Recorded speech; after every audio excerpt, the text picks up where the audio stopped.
Hi, Hi, Professor Jakub. Most Shaju. Yeah. welcome. Thank you. Thank you very much. Good evening or good afternoon. What should I say? You're in the It's around 8:15 for me. So anyway, good day to Yeah. you, and most welcome joining us and for your presentation at this workshop. It is a great honor of Tom's and all of us. We are impatiently here, waiting for to hear you. Before starting the workshop, I had a short introduction of your CV, but because you are now here with us, along with Professor Babu, I would like to again read your CV you kindly sent to me to remind the participant the resume of Professor Jakub, who kindly joined us. Professor Jakub, as I told you, is associate professor in the School of Dentistry in International Medical University of Kuala Lumpur. He's currently the program head of Bachelor of Dental Science, as his expertise is in several fields, including epidemiology, evidence-based dental practices, systematic review. And he is specialized in periodontology and has a doctorate degree in oral epidemiology as well. And now we are impatiently for the presentation of Professor Jakub. The stage is yours.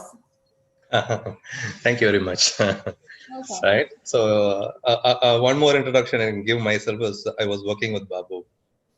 So that should be a huge introduction after all the praises I was watching him, and I was wondering whether I should feel jealous or happy for him. Definitely happy for him, right? Because as a small history goes, he was the one who brought in the culture of systematic review to IMU.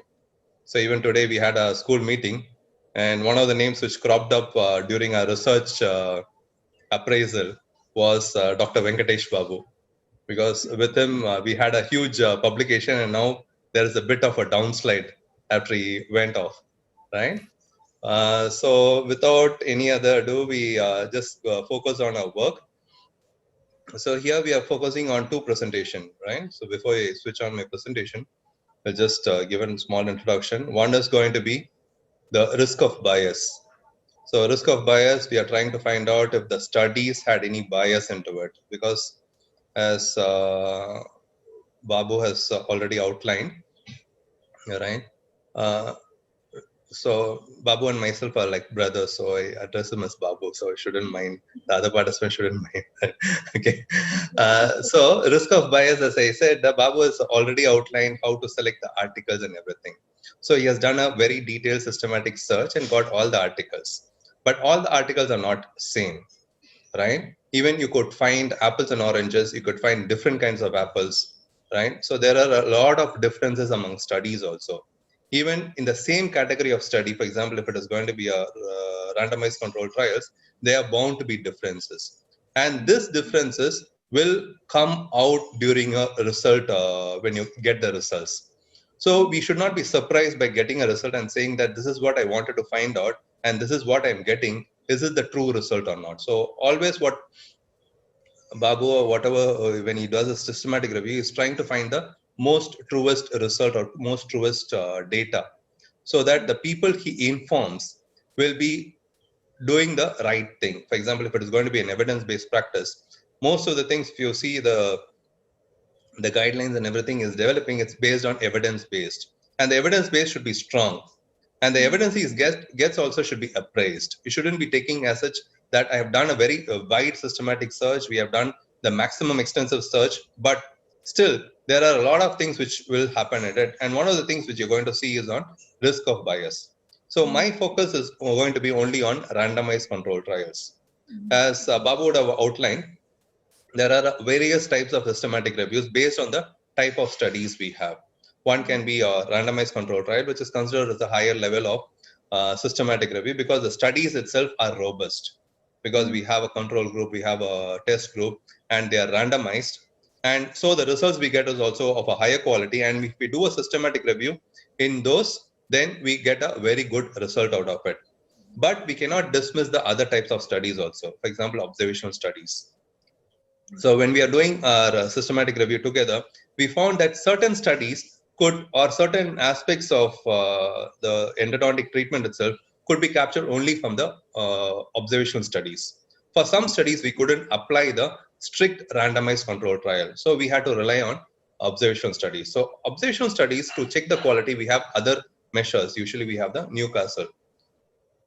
Right. So as I said, now we are going to focus only on randomized control trial. Right. And yeah, and I love interruptions. So whenever you want to stop me, you can stop me and continue. Okay. Yes, please share your screen if you want. In the bottom side, you can see the green color.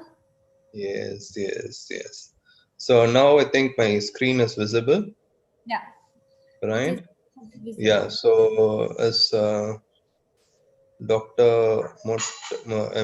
I find difficult with names, so you should. My person, Fariba.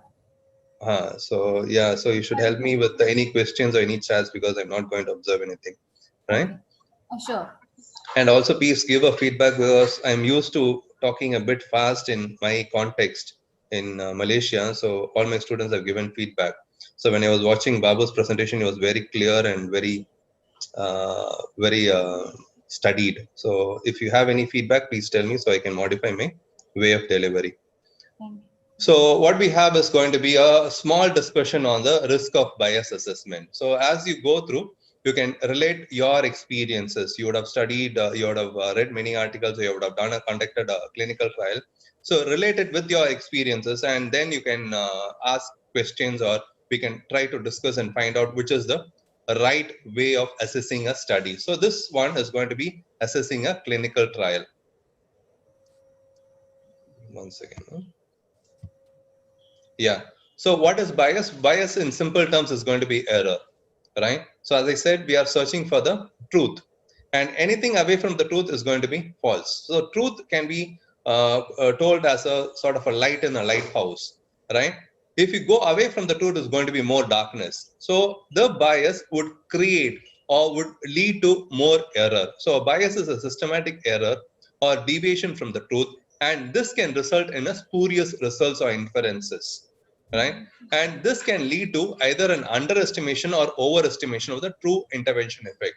For example, if we are doing a systematic review to find if biodentin is effective or not, and it has been compared with MTA, right? Then we find that if there was a bias in the conduct of the study, right, a false result would come that biodentin is more effective than MTA, whereas it could be the other way around. MTA could be more effective, right? So this bias would have been crept in. Why a bias creeps in is because of our mistakes. For example, I have a belief that the biodentin is a new product and it will be very effective, and the manufacturer has given a claim that it is more biocompatible, it has more healing properties and all those things. So we tend to believe, we have a belief that biodentin will be better.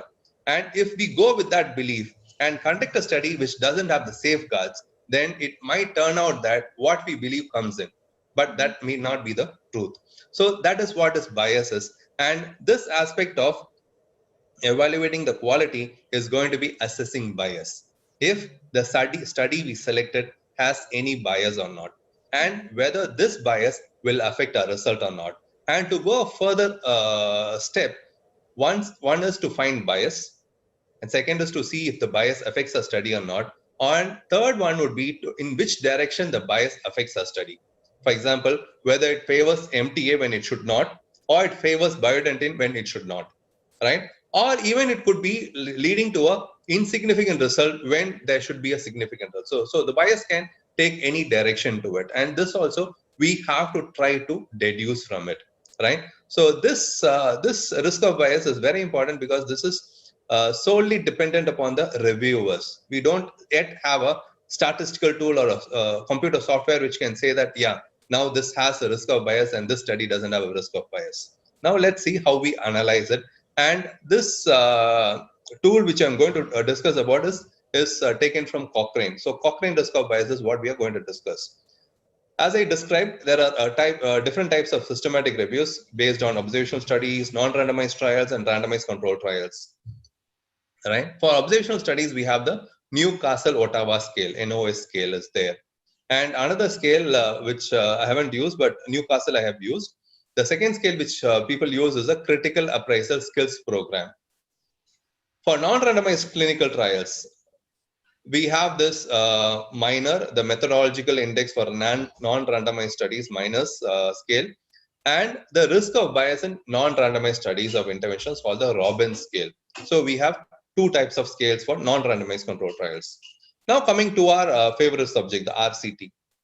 The RCT, the most popular is going to be the Cochrane risk of bias 2.0 tool, right? This is a revised tool for assessing the risk of bias in randomized clinical trials. And for the information of all participants, it's like Cochrane is almost free, right? Almost free means that it encourages everyone to adopt the Cochrane way of systematic review. So if you see, Cochrane has a handbook which is regularly updated and is always freely available, and it details in a very simple and systematic and in a sort of a cookbook manner also how to conduct and evaluate a systematic review, right? So this risk of bias which I studied has been self-learned from Cochrane website as well as the various YouTube sites.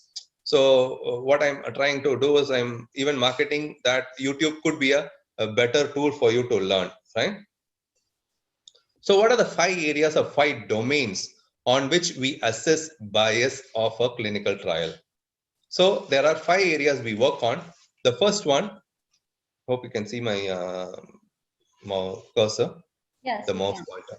Yes, Yeah, the bias from the randomization process, the bias due to deviation from interventions, bias due to missing data outcome, bias of outcome or measurement of outcome, and bias in selection of reported result. So we have 5 domains, 5 critical domains which can lead to an error in the result of the study. So here what we are focusing on is the selected study. So Babu has done an extensive search. He has shortlisted few studies which are going to answer his research question, and I'm going to evaluate each and every study. So for each and every study, these are the 5 domains I'm going to see. And then based on these 5 domains, I'll be giving an overall bias estimate for that particular study.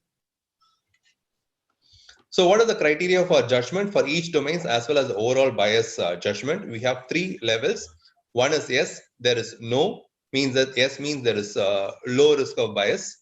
So there is a bit of a misnomer, means that we shouldn't assume that yes means there is a risk of bias. Yes means there is a low risk of bias, which is usually shown as green. No means there is a high risk of bias, and orange or yellow would mean that it is going to have some concerns of bias, but not as high. So this judgment is given for each domain as well as for the overall bias. So what is this randomization process, right? So randomization is a very critical element in the randomized control trial, and that is one of the reasons why this RCT was named itself as randomized control trial, because randomization ensures that the participants who are participating in the trial have an equal chance of going into either a test or a control or a test as a placebo group. So there is no bias in the selection. So randomization is primarily to prevent selection bias. So what is selection bias? If I feel like I like this intervention better, I'll go and join this, right? And sometimes I'll feel that the other intervention, placebo, will cause a lot of side effects, so I won't join it. So you'll find volunteers who believe in certain interventions going and joining certain things if there is no way to prevent that. So what we want is that we want an equal representation, means that the persons who are joining in the intervention as well as the persons joining the placebo should be similar. Then only we can equally compare. Otherwise, what will happen is the persons who are joining intervention will be different from the persons joining the control or the placebo group. So this is called a selection bias, and this is highly regulated or prevented by following a strict randomization process. So how this allocation of the participants to a test or a control is being done? It is done by generating a random number through a random number table, either by a computer generated or we have a preformed random number table. So if you go to any standard statistical book, if you go to the last few pages, they'll have created a random number. So from there, or the simplest way is to generate a random number sequence from Excel. So if you go to Excel, just in the search, just type random number and it'll tell you how to generate a random number, right? So this is a computer generated random number. So we in the trial, what the people do is they'll generate random number, and from the random sequence, they'll allot, okay, the first random number goes to test, the second random number goes to the placebo. So in that way, a randomization is ensured. So usually the random number generated is more robust than a coin tossing. So coin tossing also, there can be an error occurring from my side. For example, if I follow a sequence and the coin has a tendency to fall on one side, then a randomization might be affected. So the standard practice is to create a computer random number generator.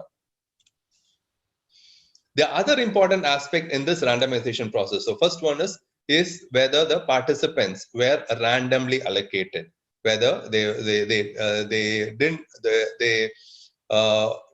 or they had an equal chance of going either into a test or a placebo group. The second aspect of randomization process, which we usually see, is whether the allocation sequence was concealed.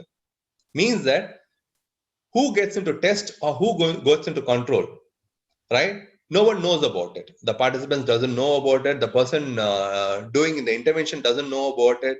So there is a central person, a top person. Let's say he's like the topmost person who's hidden from this study and usually not participating in the study as an investigator. So this person will be there on the top, and he'll generate the random numbers, and he'll also allocate the sequence to whether it goes to the test or the control, but no one knows about it. So this allocation concealment is done. So allocation concealment, what happens is that the participants, though he was randomized, doesn't know whether he goes into the test or control. For example, would be like, there is a pill study. For example, let's say there's a pharmaceutical pill, and we want to test the efficacy of it. Or even we can take this current scenario of COVID, right? In COVID, let's say that there is a test participant and a control participant. Test participant gets the COVID vaccine and the control participant doesn't get it. He gets a placebo. Means that, let's say that if I jab a test participant and I say to the control participant, you don't get a jab, then the test participant will definitely know that, yeah, I am the test participant. And the control participant will not, will also identify that I didn't get the jab, so there is some difference. So what they do is they take a equal jab. The syringe also will be in same form, and the liquid inside it also will be the same form, and they both get the jab. Only the top person who's hidden from the study knows which jab is the test one and which jab is the control one, right? So this is a classical example of allocation sequence concealment, right? In endodontic study, let's say if it's an endodontic study, right? I want to put medication, right? The investigator should not know what medication I'm going to give to which person, and the participants also should not know. So what they will do is that they'll formulate the medication in the same form. Only the active ingredient will be different, and they'll put in one root canal the test one, and in another root canal for another participant they'll put the control. But the person who's putting the medicament will not know, and the person who's receiving the medicament also will not know. So who knows? The person who was allocated alone will know, and that person will reveal only when the analysis is done. So till that time, there is no bias, because there could be a lot of bias occurring in between. For example, the person who received the intervention might feel that, yeah, I got an intervention, so my tooth should feel well. So there is a sense of well-being. So this well-being also will create a bias. So these are the two most important aspects of randomization. One is whether it was a sequence of randomized, and second was whether the allocation was concealed. So here, the Cochrane has very clearly given a decision tree, right? So one is understanding, and second is, as I said, Cochrane gives like a cookbook fashion, right? If this is there, go to this direction. If this is there, go to this direction. So it gives a very beautiful decision tree, right? So what we have is, if you see the first one, the first decision we have to make is, was the allocation sequence concealed? So if the paper reports the method by which the allocation concealment was done, and we consider that the concealment was robustly done, then we give a yes. So if you see, the abbreviations are yes, probably yes, PY. NI is no information given in the paper. N is no, and PN is probably no, right? When you read the study, you'll get an understanding that the allocation concealment was done or not. Sometimes it won't be explicitly written, but when you read the methodology, you'll find that the certain steps were followed which indicates concealment. Then you can say that there was a allocation concealment done by saying probably yes. So let us say it is yes, the sequence was randomized. Then the next decision we have to make is, was the allocation sequence random? So here also you have to check for steps. If a random number was generated, and there was a central person who did all these things, and everything was done in order, then we can say that it is yes, right? Yes, probably yes, and no information, right? And the third step which we will be doing is, where there baseline imbalances, that suggest a problem with randomization. The purpose of randomization, as I said earlier, is to standardize or to have the same set of participants in test and control. So they'll also have the same baseline parameters. For example, if it was properly randomized, the characteristics of the test participants and the characteristics of the control participants before the intervention was started will be almost similar. So that also we have to see. We have to check the baseline tables and say if there was any baseline imbalances or not. If there was no imbalances, very good. Your study is a well-conducted one in this domain and it becomes a low risk. But if there is then there is some concerns. So in this way, we try to decide whether there is a high risk or low risk. For example, one more thing is that if the allocation concealment was not done, for example, no and probably no, any response will go to high risk, because this is one of the critical steps. If this is not done, then it usually goes into high risk. Are we clear in this? Yes, it is. Thank you. Very clear. So now the second one, bias due to deviations from interventions, right? So every study for a trial would have outlined how this is going to be done, right? But there are bound to have some deviations. Deviations could be priorly mentioned also. For example, let's say that there is a study and it says that if the study is done, there is a chance of pain, right? Let's say that I put some medicament in my endodontic canal and there is a chance of pain, and if pain occurs, I write in the protocol that I can give paracetamol, right? This is not to be given for every patient, only if pain occurs, right? But that is already written in the protocol. If that is written on the protocol and you find that it has been done, then there is no deviation in intervention.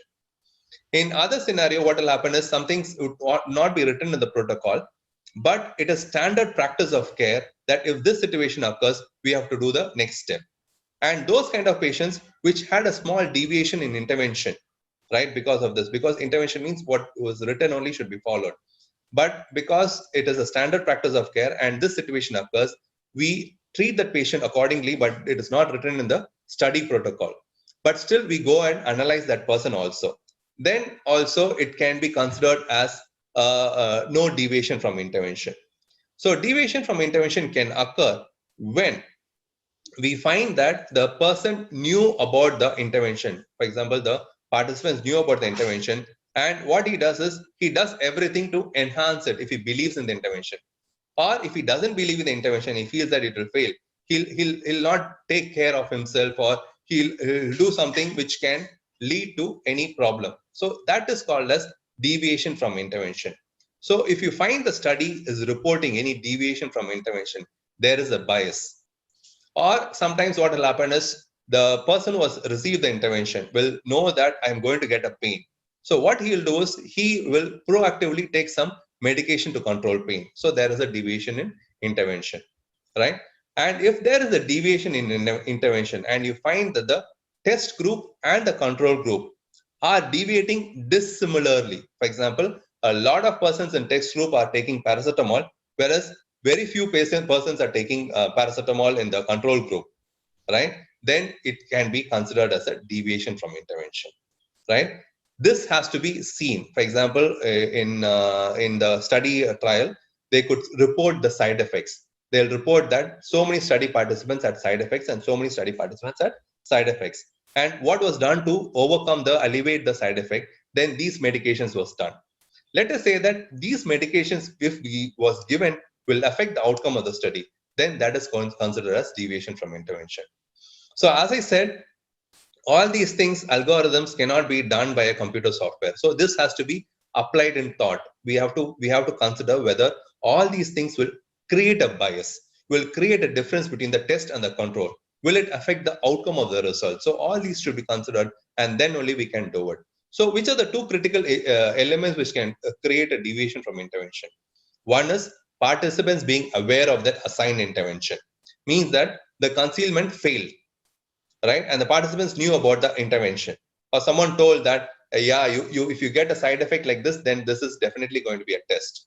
Then there is a chance that the intervention would not go as planned, and the outcome also might be affected. But let's say that the participant knows about it, but it doesn't affect the outcome. It is not in the hands of the participants. Then we can say that there is no bias. So this judgment has to be taken by the reviewer. Same way, the other thing is also the carers and the trial personnel are aware of the participants' assigned intervention. This also could lead to a bias. For example, Babu is doing an intervention and he knows that he has given bioidentity, right? So he might take an extra care or anything to try to get into a success criteria. So there is a bias when the trial personnel or the carer knows about the intervention. So this is highly important that no one knows about it. So how we go about the true critical thing, the participants aware of the intervention or the persons aware of the intervention. If either is yes, there is a chance of bias. So is there any deviation from intent and intervention? Even if there is an awareness, they know about it, the reviewer should see in the study if this would affect the outcome of the results. Let's say that this deviation is not going to affect the results. Then we have to see that is there a chance that the participants were contaminated, that the persons who were in the test went to the control group, some contamination occurred. Does he say that, yeah, this person had to be analyzed in this group, but because of some situation it went to the other side, or the intention to treat did not happen properly? What is intention to treat? For example, some persons drop out of the study, but they should be continued in the study. Then only the randomization effect would be taken care. But if you drop out of the study, then there's a change, right? The change in the numbers of the sample size and the randomization itself is lost, right? So then it can be that the persons are analyzed in the wrong group. And if it is so, then we have to say if it is analyzed, yes, then it becomes a risky scenario. If it was not analyzed and everything which was randomized was analyzed in the proper group, then it becomes a low risk, right? And similarly, we see for the other things. So if any deviations from intended interventions which could affect the outcome was detected, then it automatically goes into high risk. If there is no information, then we have to see analyze in the wrong group, and if there are some concerns or high risk. In whatever it is, Cochrane gives a disclaimer, right? This is just a guide.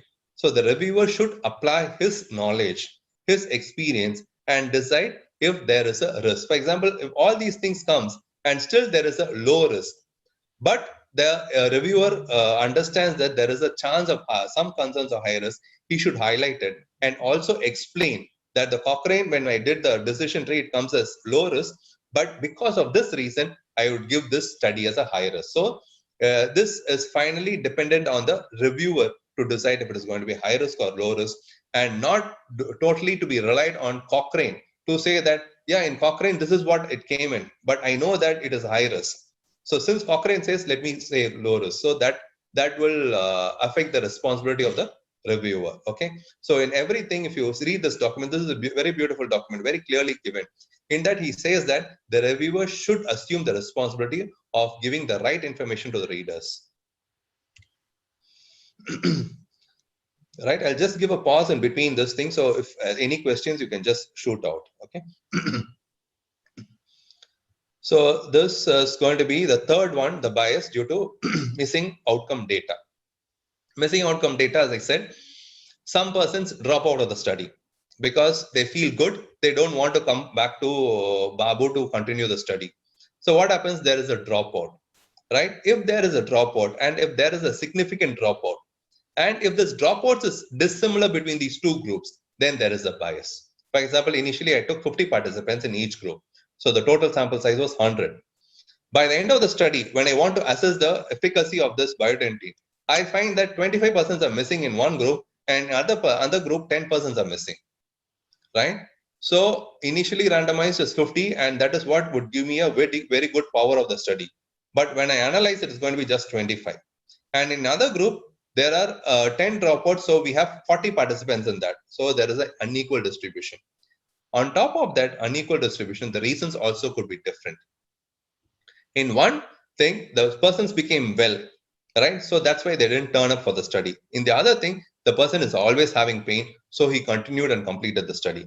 So there is a difference, right? So in bioidentity, even if you get the same values, for example, let's say that we find that there is no significant difference between bioidentity and MTA, but in the missing outcome data, we find that 25% dropped out, and we called them. I telephoned them and asked them why you're not coming for the study, and they say that my tooth is well, doctor, so why should I come?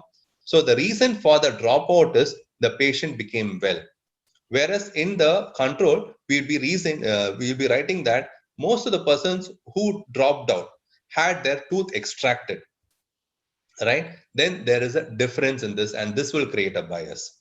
So if this was not accounted for in the analysis, or if this was not accounted in the result, then there is a bias, right? But some trials, what they'll do is they'll identify this fault and they'll correct it, right? They'll correct it. They'll find that there is a difference in the reasons why the dropouts happened and all those things, and they'll account for it, and they'll account for it in the analysis and also in the final results. Then there is no bias because some things are beyond our hands, right? So some faults are bound to occur, but we have to make attempts to correct it and also explain what we have done. And if this explanation is found in the trial, then there is no bias in the study, and the study is a good study, right? We can rely on the study. So this is going to be missing outcome data. So coming back to the decision tree, where outcome data available for all or nearly all participants, right? If it is yes, definitely low risk. Let's say it is not so, right? Is there evidence that the results were robust to the presence of missing outcome data? Let's say it is a very large study, like 600 participants in one group and 600 participants in the other group, and we have about 25 number of participants missing. So it is like a small percentage. If that is a small percentage, it usually will not affect the power of the study. And in other way also, the trial persons can calculate the power of the study at the end of the study also and see if the power was affected drastically to affect the validity of the study. If he found that the power is good, then this decision tree will be going to low risk, right? And is there evidence that the results were robust? Means the results will not be affected by missing outcome data. Yes means then it becomes low risk. But if it is so, then are the proportions of missing outcome data and the reasons for missing outcome data similar across intervention groups? Then it becomes a low risk. If it is similar among groups, then it becomes a low risk. But let us say this is sufficing, that the proportion of missing outcome data and the reasons are also similar, but a lot of persons are missing, like 50% persons are missing in both the groups, then this will be affected. It is not so robust. It will affect the power of the study, and the study will have a low reliability because the power is affected so much. So it won't be a true study. So then we might have to give that it is a high risk study, right?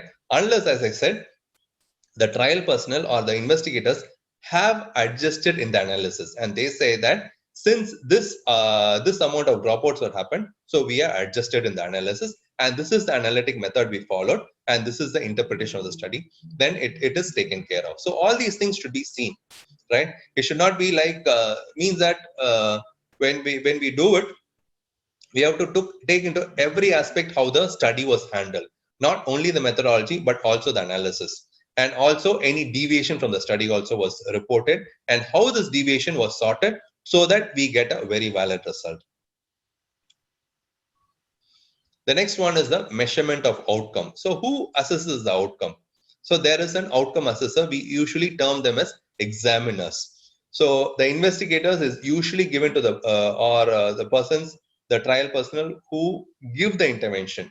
And for examiners, they are usually termed as examiners who assess the outcome. For example, coming back to biodentin, because why I'm saying about biodentin and MTA was because that was one of the first systematic review we did, and we learned a lot from that particular review, right? So whenever I think of Babu systematic review and this lecture, I definitely go into biodentin and MTA, right? So this outcome data, for example, we did biodentin on primary teeth and the MTA in the primary teeth, and we have to assess it radiographically.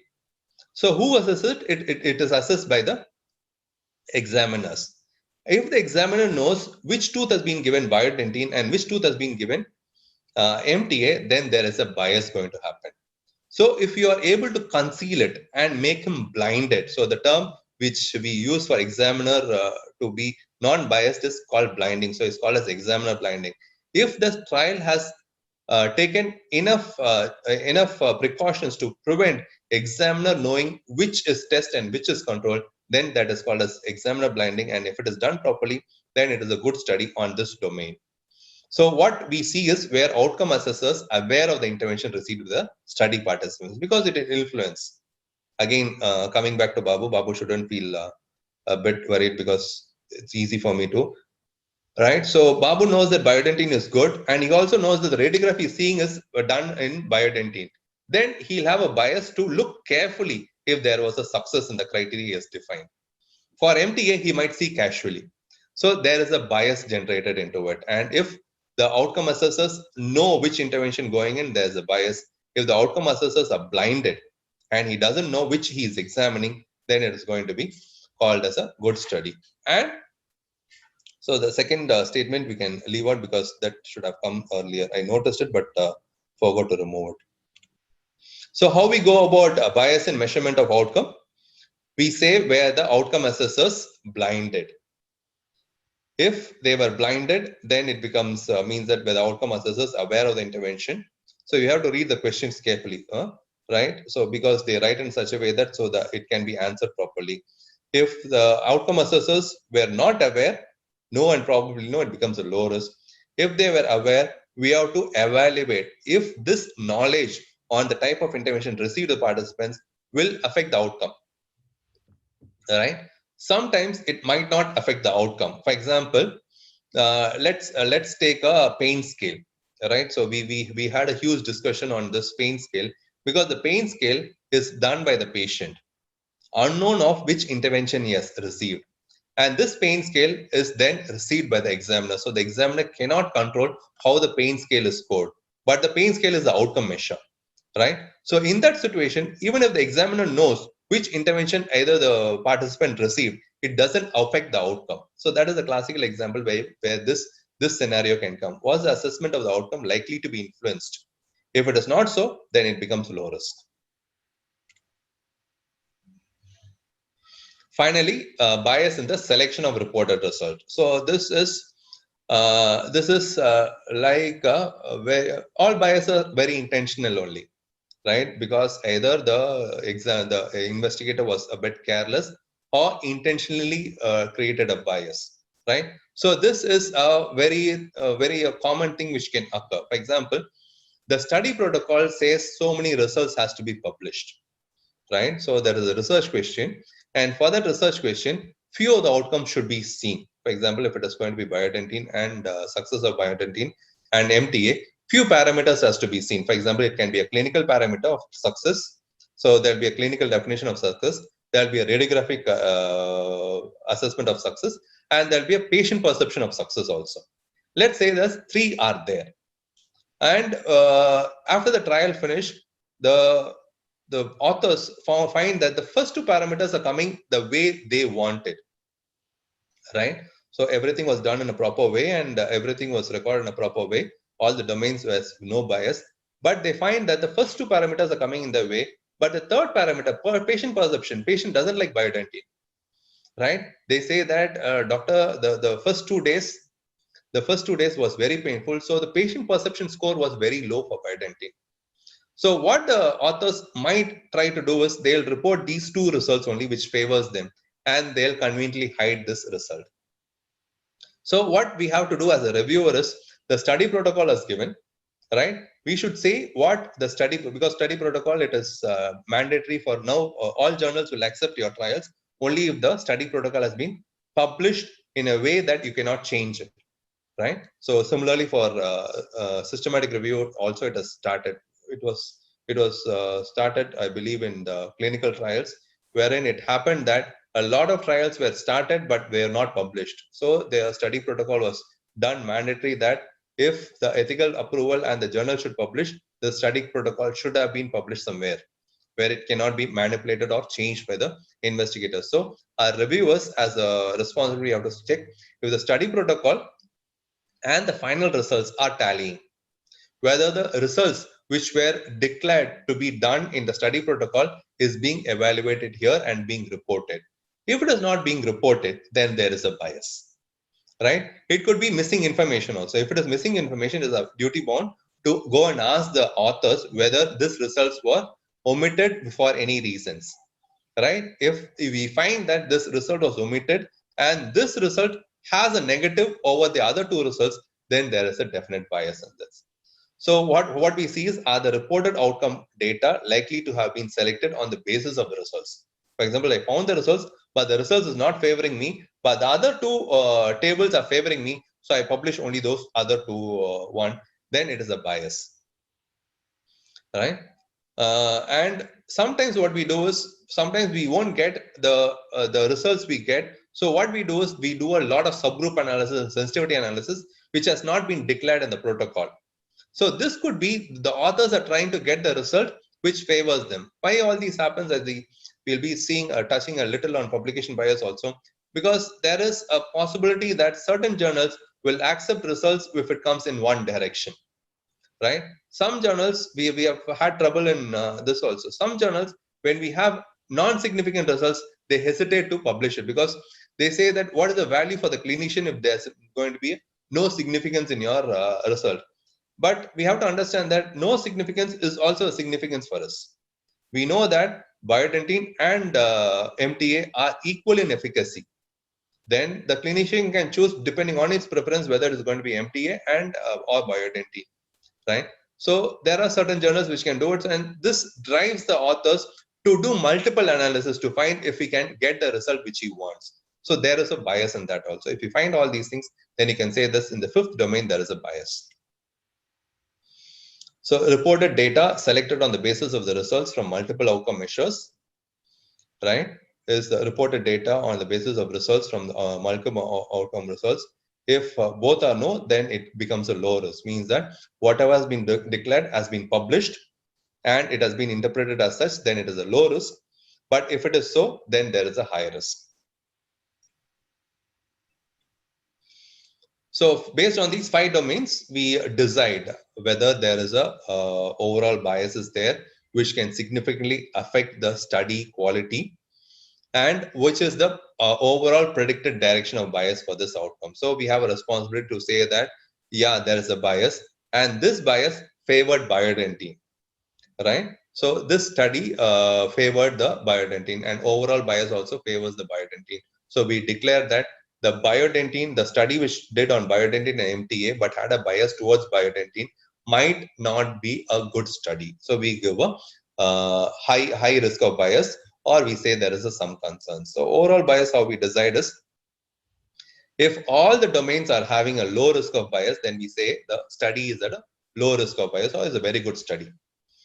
If the study has some concerns in at least one domain, then we say that the study itself is of some concern, right? We brand it as a some concern study. So there is a small issue in the quality of it. Let's say that the study has a high risk in at least one domain, or few domains are there which contain some concerns. So Cochrane doesn't say how many domains, but it gives you the power to decide whether the domains and the amount of fault you found is very significant to affect the quality of the study. Then you can highly say that is a high risk of bias.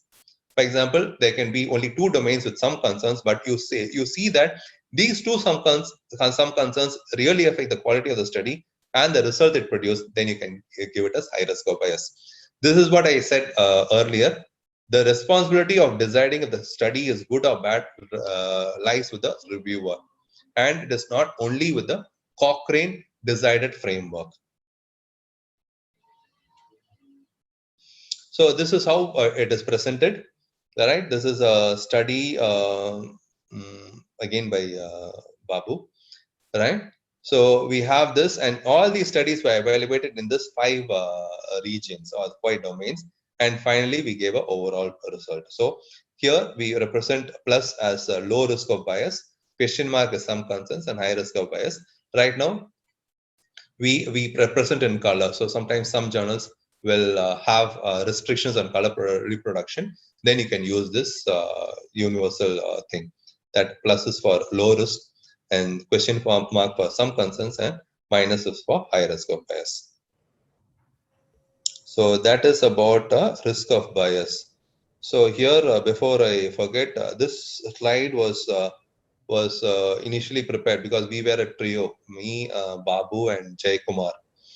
So here we were a trio who we started our systematic review in IMU and also started our workshop. So this part of presentation is usually done by Jay Kumar. So he is in US, is doing his residency in pediatric. So we were a team. Now when Jay Kumar comes, I think we'll become a trio again. So now I thank Jay Kumar for these slides. So if you have any questions, we can have a short discussion. Thank you, Professor Jacob. It was clearly explained the different aspects of biases that we should consider on during appraisal or critical appraisal and reading an article in order to be aware to select an article or literature to have the minimum amount of bias. Do not trust on any literature that we read. We should consider that different type of bias might exist, not just trust on the result of that study. But we should, it's very important. Thank you for the details information you kindly presented. I appreciate that. Good. So this is what happens, means that, yeah. You have, Professor Khami, do you have any other explanations or appreciations of Professor Jacob who kindly gave to us? It's okay. I want to first say hello and thank you, and for accepting our invitation and being with us in this evidence-based dentistry course. I think you deeply went through the systematic reviews. We had some discussions about how to appraise clinical trial studies in previous sessions, but you went deeply to the important topic of bias in RCTs, and I think your presentation was sufficiently clear and according to the decision trees that you presented, these are, I think, very useful tools when we try to appraise some studies. These decision trees can help us a lot, and then we can decide if we can include this study in our final conclusion and to find the answer to our question or not. This will help us a lot. So thank you very much. So I think we can now have, if there is any question, if the participants have any question, they can just write down in the chat box, and then we can ask Professor Jacob to answer the question. Okay, so we are waiting just for questions, and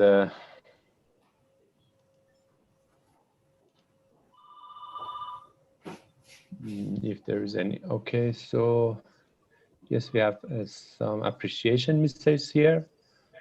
So thank you for the presentation. Okay, so yes, they are just appreciation messages. And so, we have one. I think there was a question. So if I okay. You are aware that how difficult is to appraise the manuscript using these guides. Which one do you recommend for longitudinal studies? Yeah, longitudinal studies we usually call the cohort studies, right? As I said, there is another scale. This risk of bias is primarily for randomized control trials, not even for non-randomized control trials. For longitudinal studies, we have this Newcastle-Ottawa scale. It's a very simple scale. So they have star system for it. So they have various criteria to assess if the study was conducted in a quality way or not. So Newcastle-Ottawa, so that is another scale, right? So it deals with more characteristics of an observational study, or rather what we call as a longitudinal study, right? We can use that. Yes, okay. So Newcastle, Ottawa.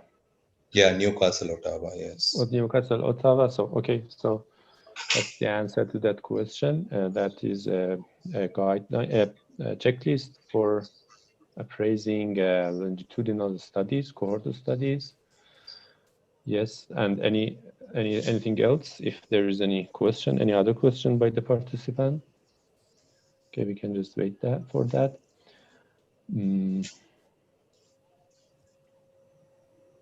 Okay.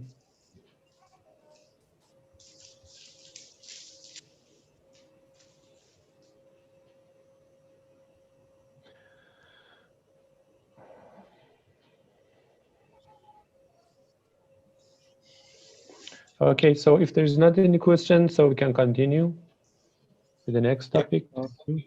Yeah, so this is what usually my mom says, that after you teach, there is two ways of assessing. If there are no questions, everyone understood. Or so I feel that everyone understood, right? Yes, okay. I think this is the case. This is the case because it was so clear. Okay, thank you very much. Okay, so we'll just move on to meta-analysis and introduction, right? So we are not going into a very detailed one. I'll just explain what is meta-analysis and the various aspects like forest plot and funnel plot and what it means, few things, right? Because earlier when we do a workshop, it will be like we do it hands-on in the RevMin.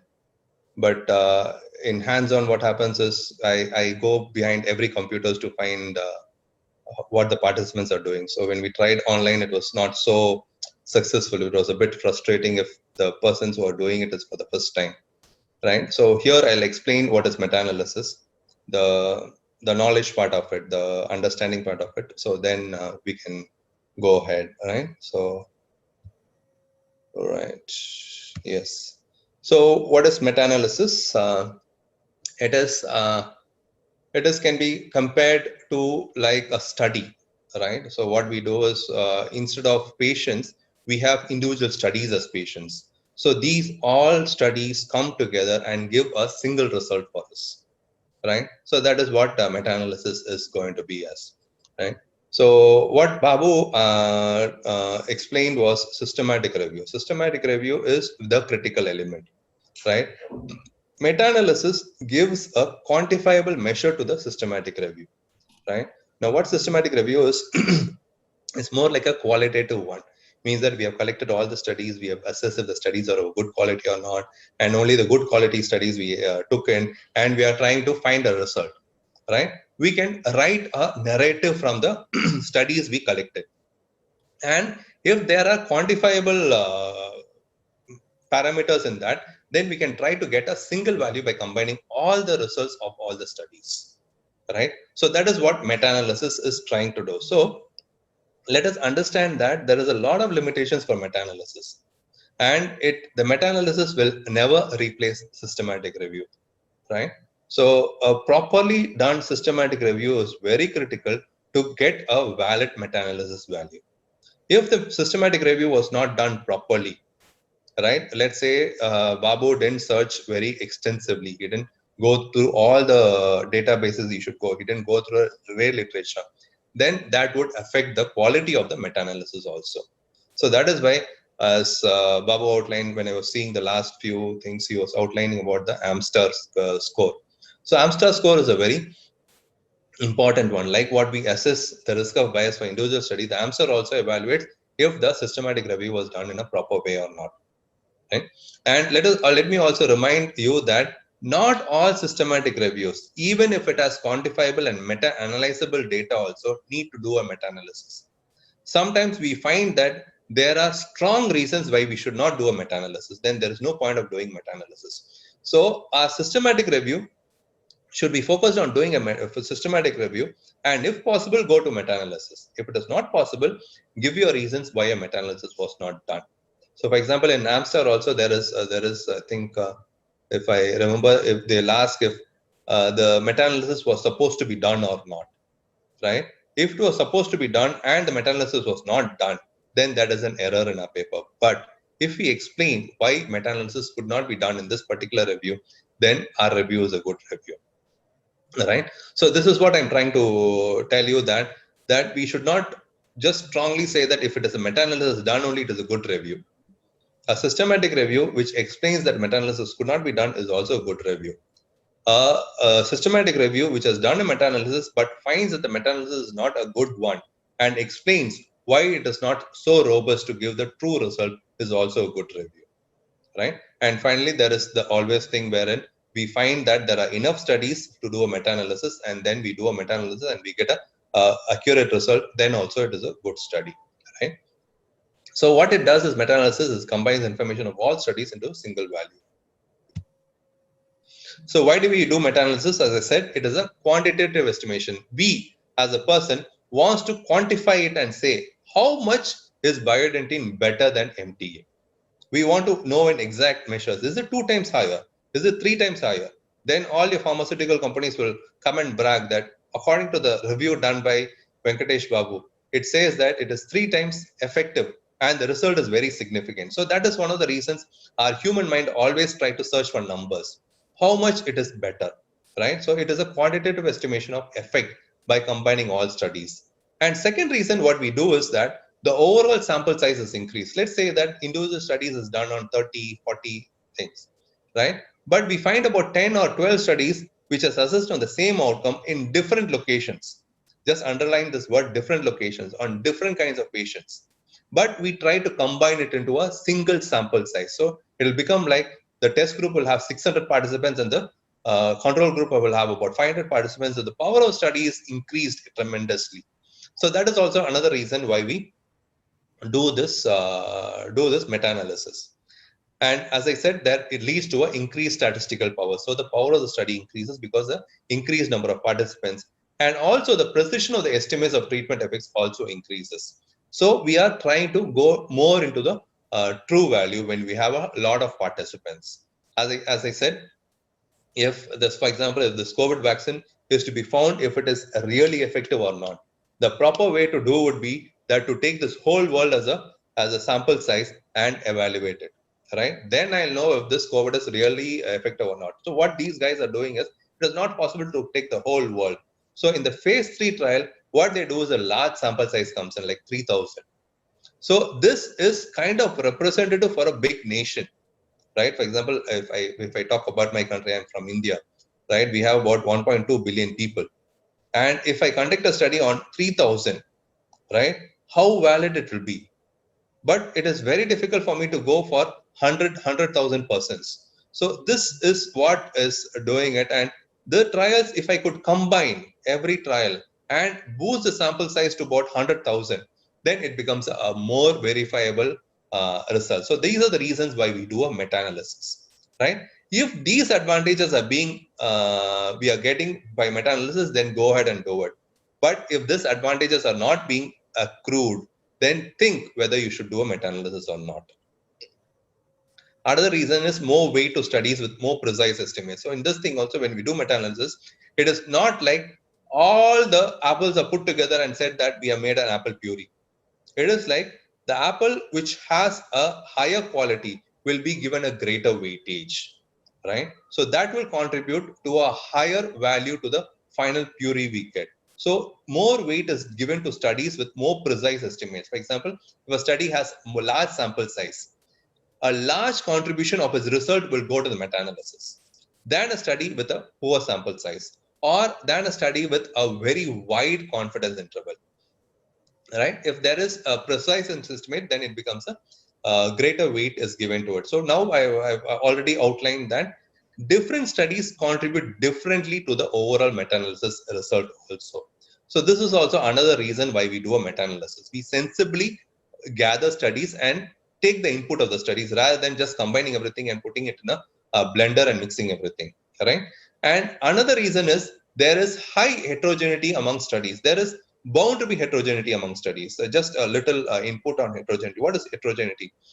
Heterogeneity is the variation in a study. For example, if I take a sample, right? For example, in a test and a control, I take a sample, there are 10 participants. There is bound to be variation, right? One variation could be that it could be males and females in it. The age difference could be different. The way they react to the compound which you're going to study could be different. So there's a biological variation also. So much variation will happen, right? And apart from that, just imagine that if I'm combining a lot of studies, one done in Tehran, one done in Delhi, and one done in Kuala Lumpur, the persons are totally different. Their lifestyle is different. The food habits they have is different, right? The way they use the oral hygiene products will be different. So all these differences would account for differences when we do a meta-analysis. So this is also a reason why we do a meta-analysis, because we try to find if there is a heterogeneity, right?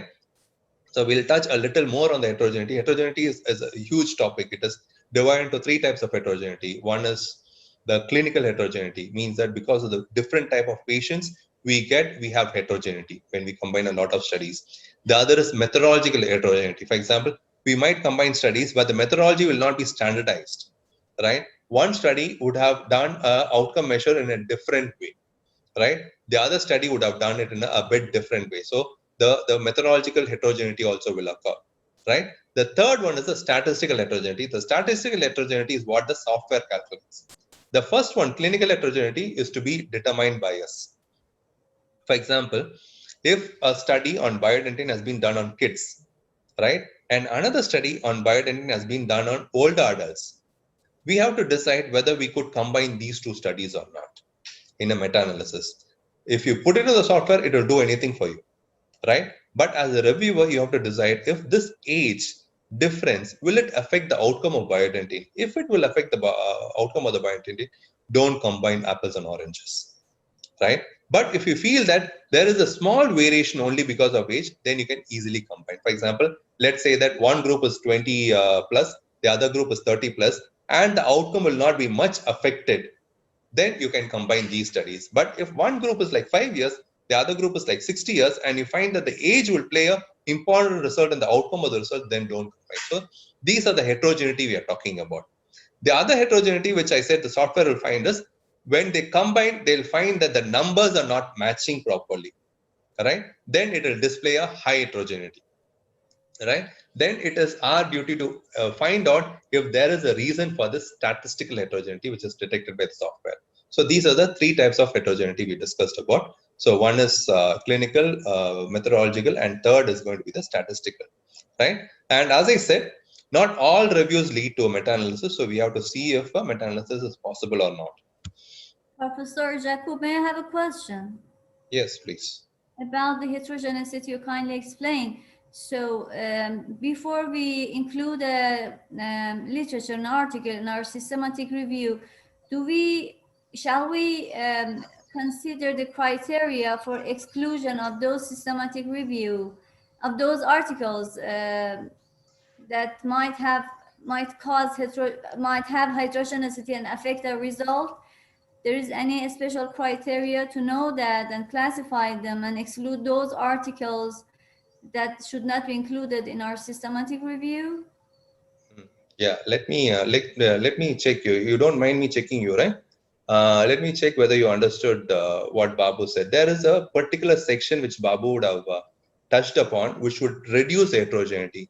Can you tell me which aspect would it be For in example, Babu's? the simple one, comparing the biodentin and MTA in the clinical success. So Yeah, in that study, for example, please tell me. Sorry, I interrupted you. Please tell me. for this type of a study, is there any special type of heterogeneity that I should consider it before including the different articles in that systematic review? Okay, I'll deviate a bit. In Babu's presentation, there was a criteria of what studies to include, right? He would have defined which all studies to be included. In that, he would have said that the studies which has done on biodentin and MTA, studies which has done on kids 5 to 10 years old, right? Studies which has used a clinical and an radiographic outcome measurement. In that aspect, if you see, these are one of the reasons why we put an inclusion criteria and exclusion criteria for studies, right? It will reduce the heterogeneity among the studies. So when we do it, then we have to decide how much of inclusion we are going to do, right? For example, if our research question, it basically boils down to the research question. If our research question is like, because heterogeneity, the classical thing, the phrase they use is, idiom they use is, apples and oranges. Can we combine apples and oranges? So now the question to the audience I'm asking is, can we combine apples and oranges? No. Why not? They're two different types of fruit. They are different types of fruits. Good. Now, let me remind you the research question, because I didn't tell you the research question, right? I want to find the nutritional value of fruits, right? What is the nutritional value of fruits? If that is my research question, can I combine apples and oranges? Yeah. Let me rephrase my question again. What is the nutritional value of apples? Now, can I combine apples and oranges? Combine? No. Yeah, so it depends also on the research question. Let's say that if our research question is a very broad one, right, then it is sensible to join few studies. But if my research question says that what is the effect of biodentin compared to MTA when used as a pulpotomy agent in children 5 years to 10 years, if that is my specific question, it is not sensible for me to include the adult criteria. Okay. Right? So these are the few aspects which will help reduce heterogeneity. But it also as a point, for example, let's say that there are very few studies done in 5 years, right? And there are a lot of studies done in 15 years, right? But my idea is to find whether it is effective in kids or not. But when I search, I have only 2 studies, right? Now I am in a fix whether 2 studies is enough for meta-analysis or not. Is 2 studies enough for a meta-analysis? Because I do not know exactly how to do meta-analysis yet, and I do not know to answer this question. Okay, I'll ask in a different way, right? I have only 2 studies in a systematic review. How reliable is my systematic review? It depends on exactly the research question, that are they the same criteria? If they have the same criteria, if they have this answer the same questions, then I might be able to compare them. But if they have different type of question, no, I cannot compare them at all. Okay, let me go to COVID again, okay? Let's say that a vaccine has come and the vaccine manufacturer claims that I have tested on 10 participants only. Would you go ahead and put the jab in for you? No. If the manufacturer says 3,000, will you go and put the jab? Might be. If he says 30,000, will you go and put the jab? I'm more confident on the result now. So which number are you, which is the threshold for you to cross over to say that you're confident of this manufacturer? Again, I cannot answer this question, but as Yeah, the sample size increase, I can rely on the result more. Yeah, so same dilemma will come when we do a meta-analysis also, right? So if there are only 2 studies done in the whole of universe on that particular product, and you do a meta-analysis, you can do a meta-analysis with just 2 studies, No, we but your can't. study will not be reliable. Yes. You cannot bank on your result. Let's say there are 8 studies. It becomes a little more reliable, more valid. Let us say that I have 60 studies which is done on the same specific research question. Then my results becomes more valid, right? That's it. So if later means that if audience is interested, there is something called as trial sequential analysis. This also tells me if the meta-analysis I've done is valid or not, or how much more studies or more participants should be done in future so that I get a very reliable, valid result, right? So we deviated from one thing to the other thing, but as I said, it depends totally on the research question, right? If my research question affords me to combine a lot of studies, I should expect heterogeneity. For example, if I combine apples and oranges, I'll have heterogeneity, but that was my research question. So if you want to have less heterogeneity in your review, your research question should be very specific. I think the first slide which Babu would have highlighted in the research question is you should be very specific in your research question, and you would have told about the PCOS format, right? The more specific your research question is, more accurate you can give your result. But if you make it very broad, for example, all the irrigation agents you want to compare and do it, then it becomes like a sort of a mess, right? It becomes like a huge market, right? Everyone will be shouting, and we won't know which voice to hear, right? So, but if you go very specific to your research question, you might not even find studies. Yes. Right? So if you don't find studies, you can't do a review. Yeah, I got it right? clear. Thank you. Yeah, so this is a balance. As I said, again, it boils down to the reviewer, right? So when we want to find out topics, we put a sort of checklist. How important is this topic? How many resources are there to address this topic? If it is very important, but there are no resources, then no point of doing a systematic review, right? Because we don't have studies to do it. Then Venkatesh Babu, now he has a good position, so he'll put in the editorial that this is a very important problem in endodontics, but there are very few studies.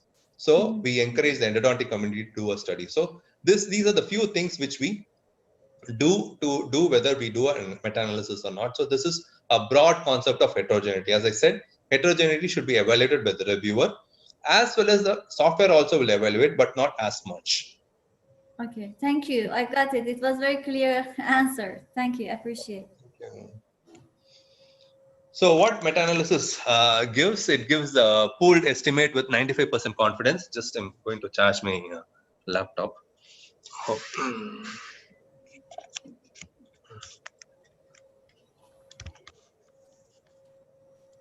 Yeah, so what meta-analysis gives? It gives a pooled estimate with 95% confidence. As I said, it gives a single value for us to believe in. And it also tells how much heterogeneity is among studies.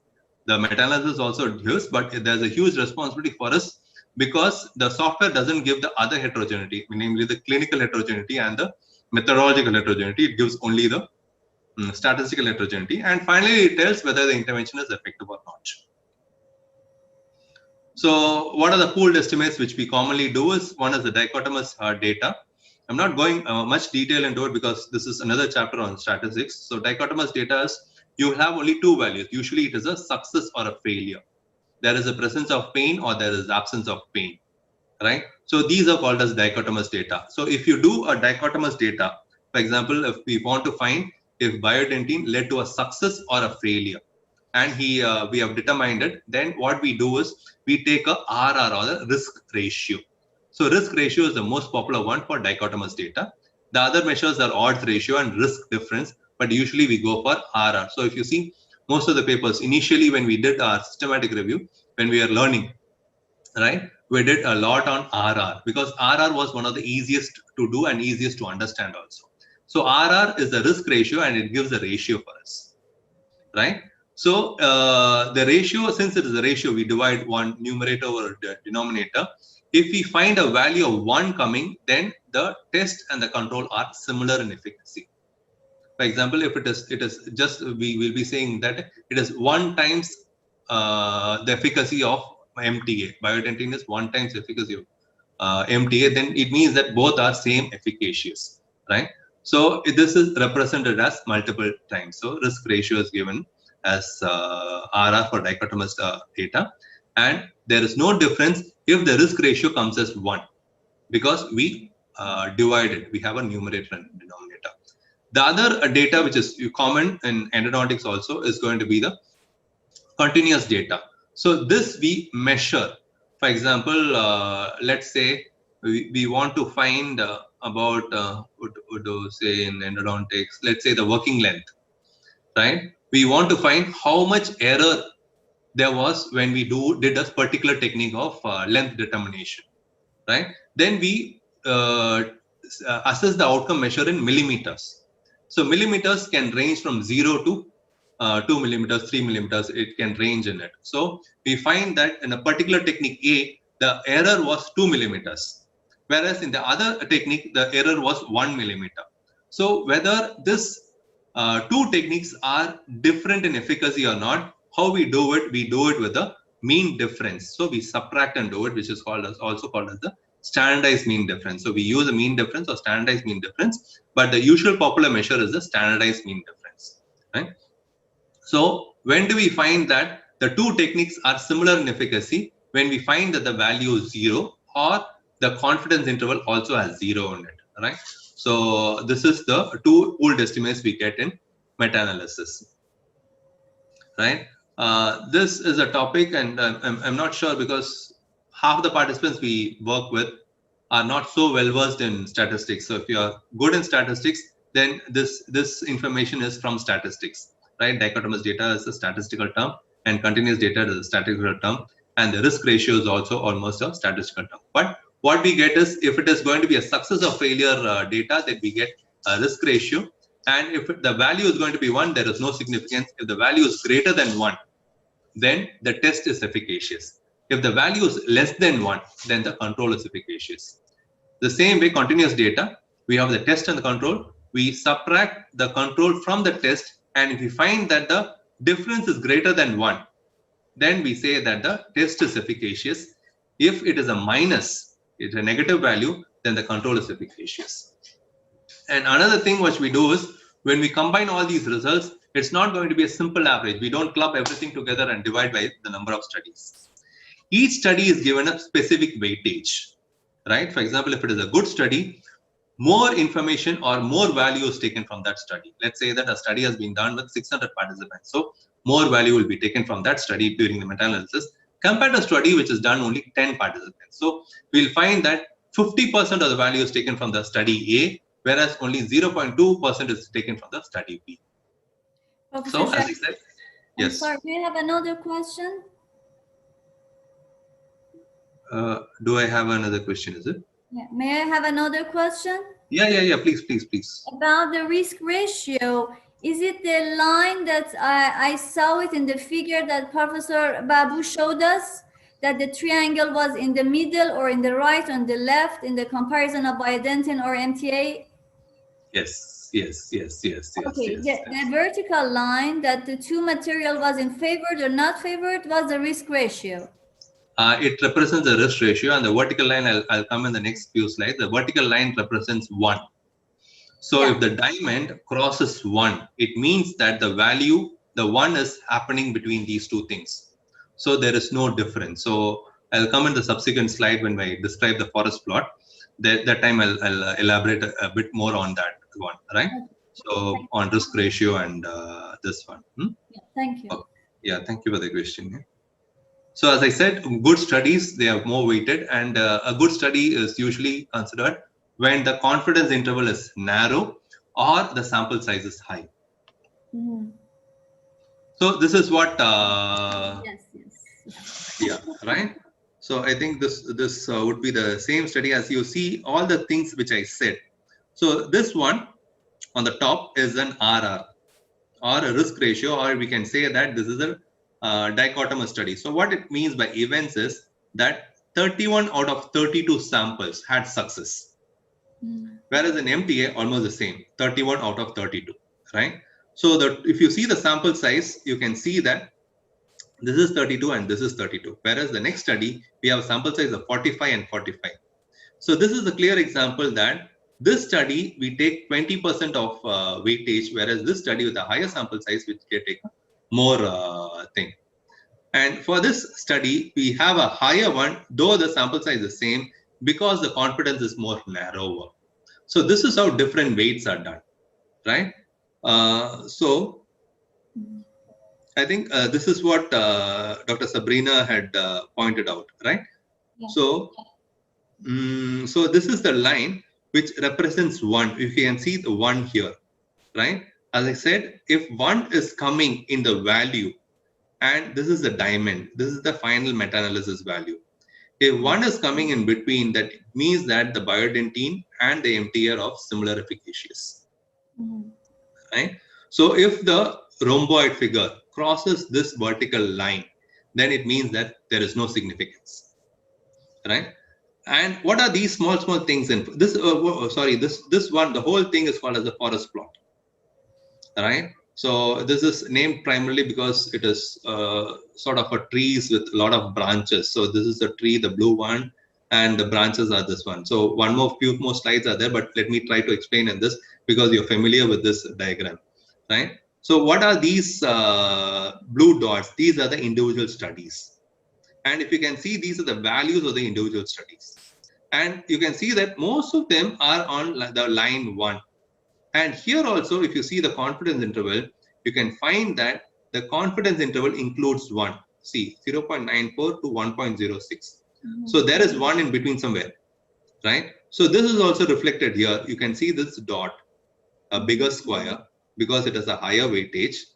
It sits on the value 1.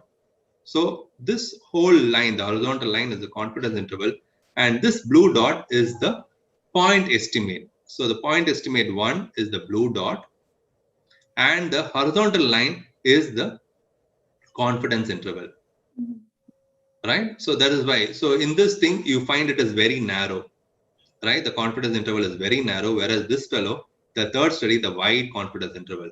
If it is a wide confidence interval, it is a less valid study. The estimates are not so precise. It could be because the participants were more varied, or it was because the sample size was very low. So here you can see that the sample size is really low. So the confidence interval has expanded like anything. Whereas here there was a higher sample size, so the confidence interval was narrow. When we compare the Quadro study, the sample size are similar, but the weight is a bit different. It is because the confidence interval here is larger compared to this one. So this is how the meta-analysis decides how to do it, and this is represented as a forest plot. Professor Jacob, Right. I have another question. Yes. How we can measure weight? That's what the software does all this for you, right? So what you will be doing is you'll be inputting this data alone, right? So the event and the total. The sample size will affect the weight as much as it is. Okay. Yeah, means that when you interpret it, right? When you interpret it, you have to interpret what is findings on your forest plot. It is not enough for us to say that this is the point estimate and there is no significance.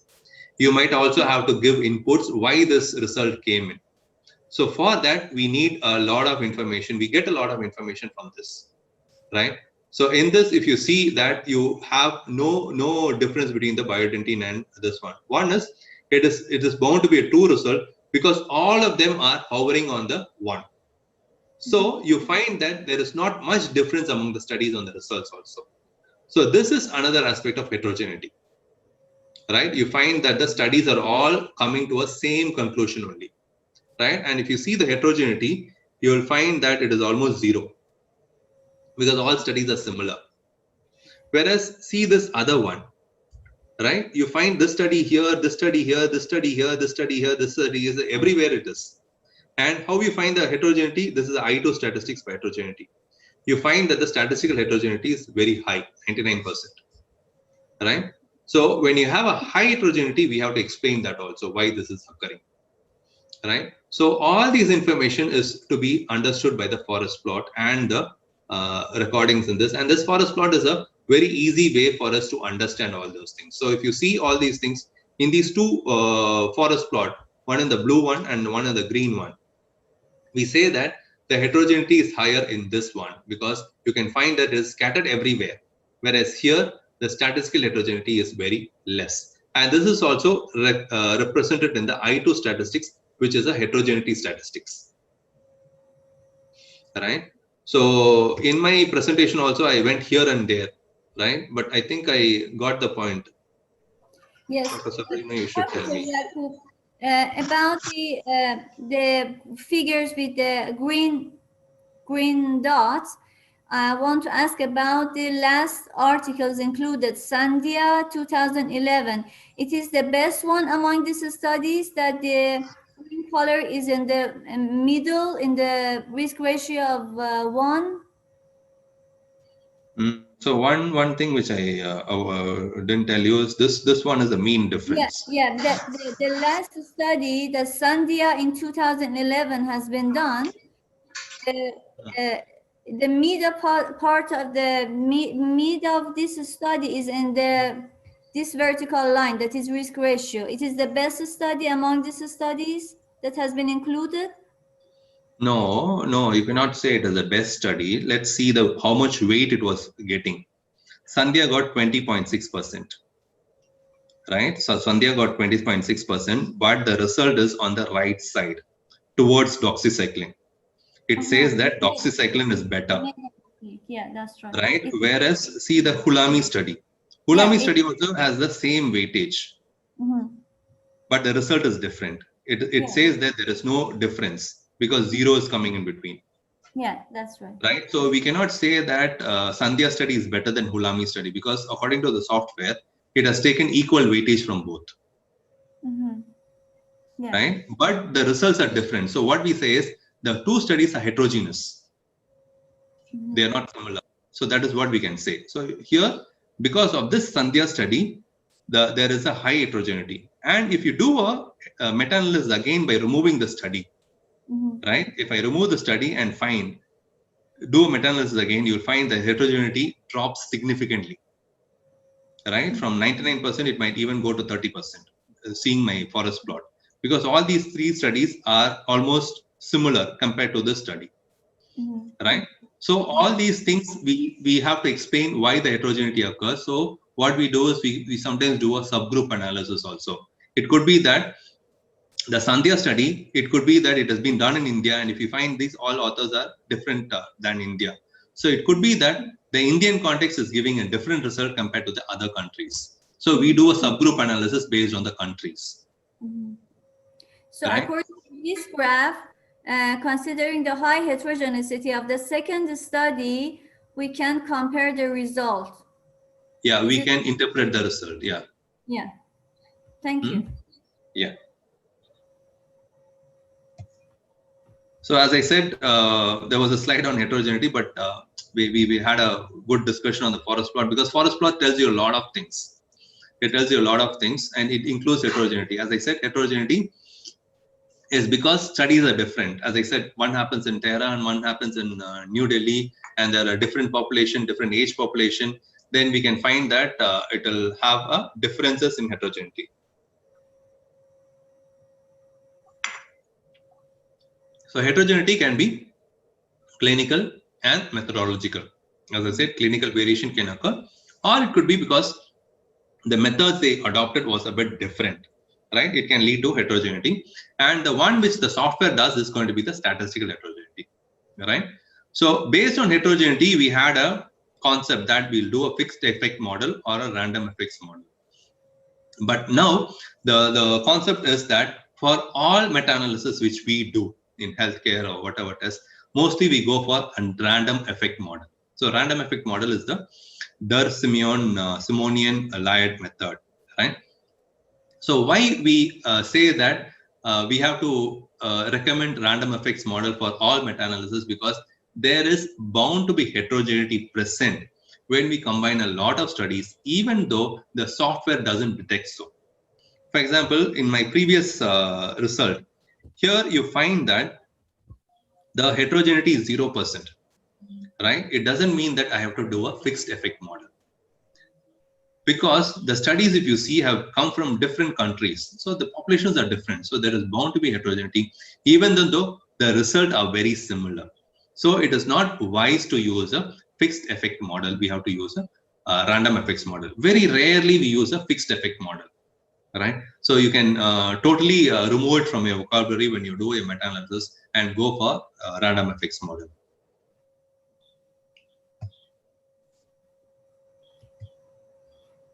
So what are the reasons? We just outlined. Because of the different study designs, the methodology could be different, the outcome measures which was done was different, the investigators could be different, the setting could be different. So all those things can lead to a heterogeneity. So we have to, when we get our results, we have to understand there is heterogeneity and we might have to explain heterogeneity. For example, in this study, if you see, there is heterogeneity of 99%. We have to explain why it is 99%, right? We have to say that the Sandhya is the reason for the heterogeneity, if you do and find out. And then we have to explain why Sandhya is causing so much heterogeneity. What is the reason why Sandhya study is a bit different from the other studies? So this is what the usual Cochrane recommendation is. It says that I2 statistics should be seen. It comes automatically when you do a Cochrane-Revman analysis. And if the heterogeneity, which is represented by the I2 statistics, you can see this I2 statistics here, right? If the I2 statistics is less than 40%, there is no heterogeneity. So your results are more reliable. If it is 30 to 60, it is moderate and it is okay. If it is more than 50 and up to 90%, it is substantial, and 75 to 100 is considerable, right? If you have a substantial and considerable, it overlaps. So again, as I said, it is going to be a reviewer's call to take if heterogeneity is present. If during review you find that there is a high heterogeneity when you did a review, and you do a meta-analysis and you find that the heterogeneity is just 30%, right? You need not say it is less, but you can say it is moderate. Right? So this is why there is an overlap between these scores, and it is not very clear scores.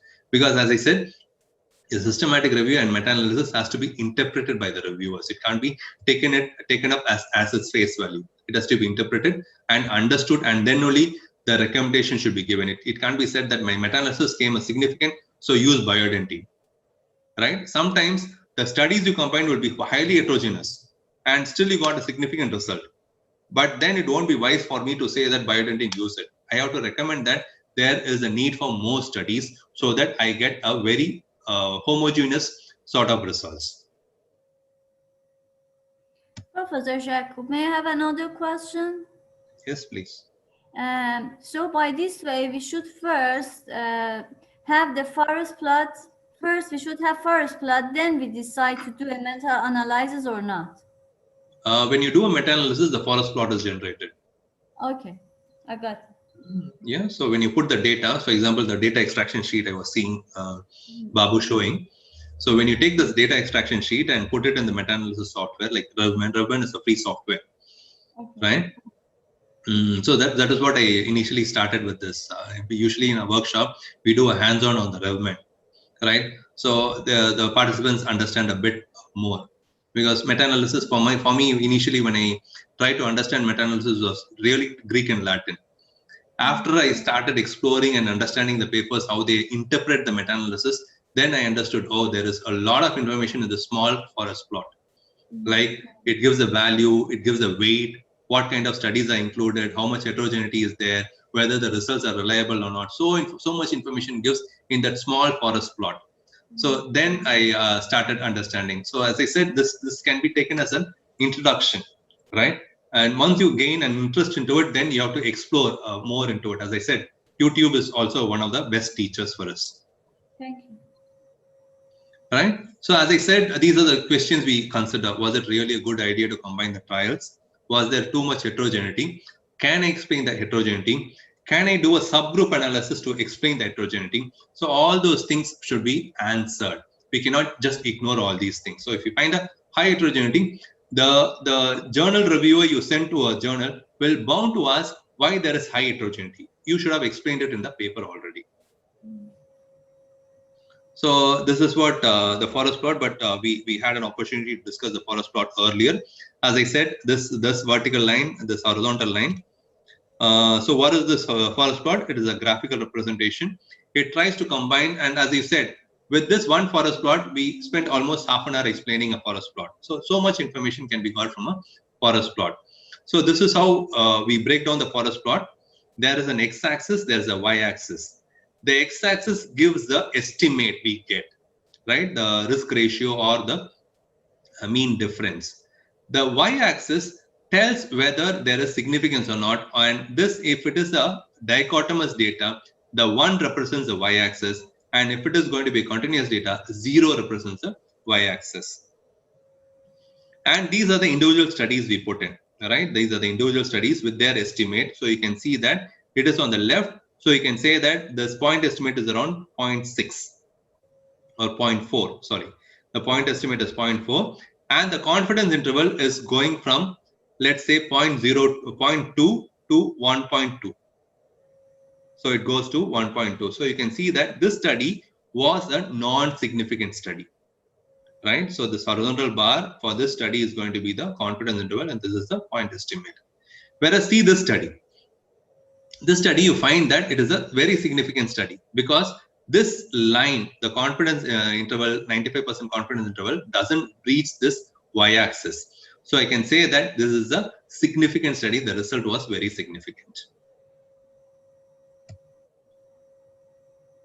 And if you see this one, the values are, the confidence interval values are very wide, that it couldn't be captured within this. So that's why it comes as an arrow. So this is a typical representation of the forest plot. So what we have is, we have a study, or the study name, the author name, the year, and then we put the success, which is the small n, and the total sample size, the large n, for the treatment as well as the control. Then we have the forest plot. As I explained, these are the individual studies, and this is the overall estimate. And here comes the overall sample size for the test and the control. And finally, these are the estimates for the individual studies.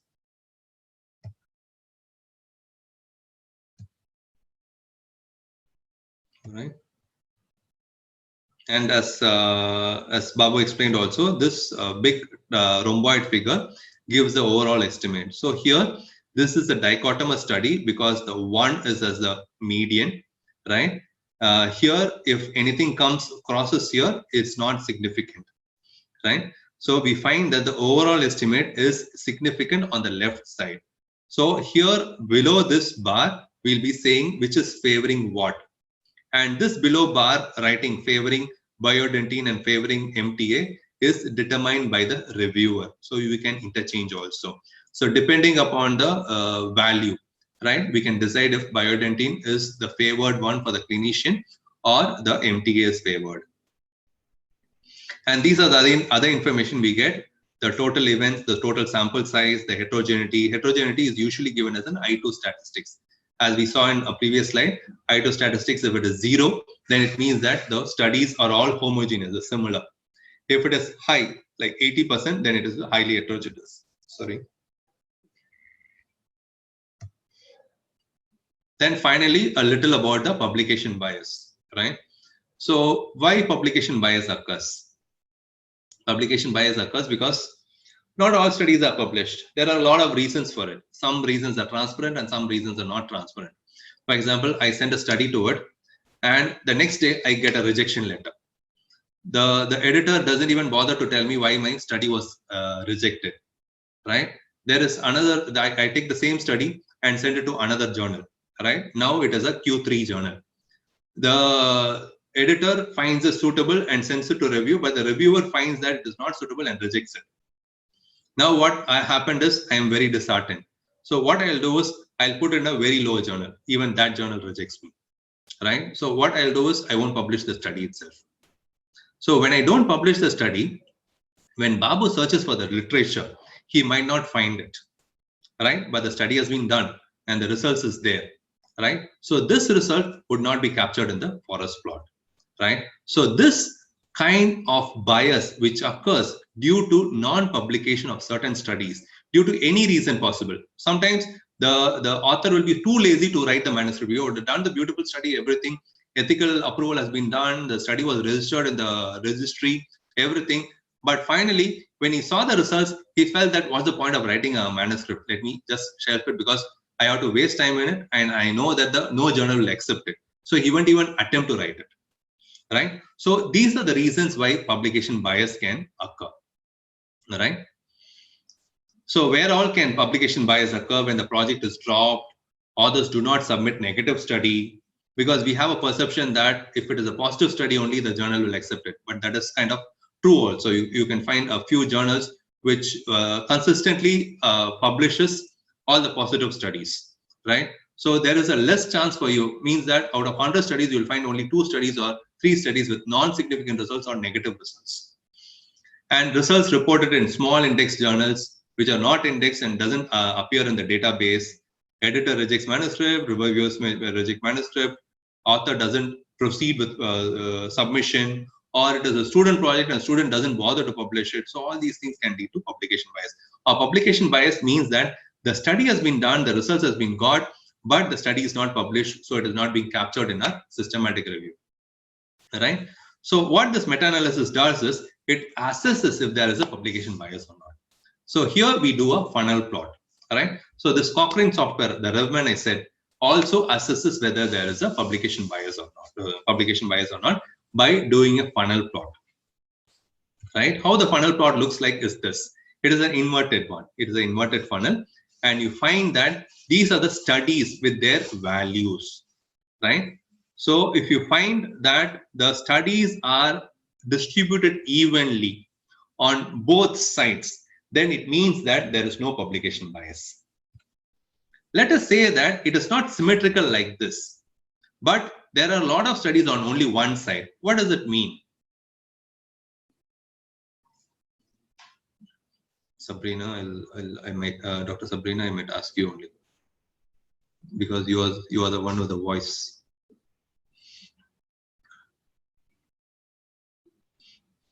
Okay.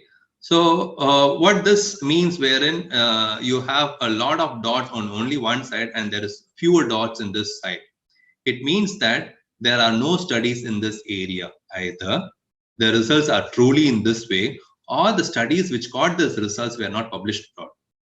So when you get a funnel plot in this way, then we say that there is a publication bias. And there is another way to interpret this funnel plot also, all right? So here also, you find that a lot of studies on the left side, but a fewer studies on the right side. But in this funnel plot, there is no publication bias. Why? Because on the top of the funnel, we have more robust studies with large sample size. And the bottom of the funnel, we have studies with fewer samples, right? So when we have a lot of studies with higher sample size or large sample size, the systematic review and the meta-analysis is already robust, and then we can declare that there is no publication bias. So we do publication bias assessment by 2 ways. One, to see if it is fairly distributed on both sides. If it is not, then we say there is a publication bias.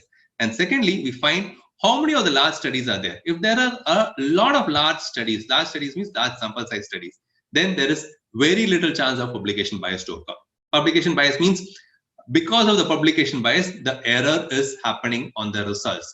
So in this scenario, there is very less chance of error happening because of publication bias. So these are the final limitations of meta-analysis. One could be heterogeneity among studies, right? As I said, apples and oranges, depends upon the research question whether you can combine or not. But if you combine apples and oranges, expect heterogeneity, right? If heterogeneity comes, you have to explain the heterogeneity also.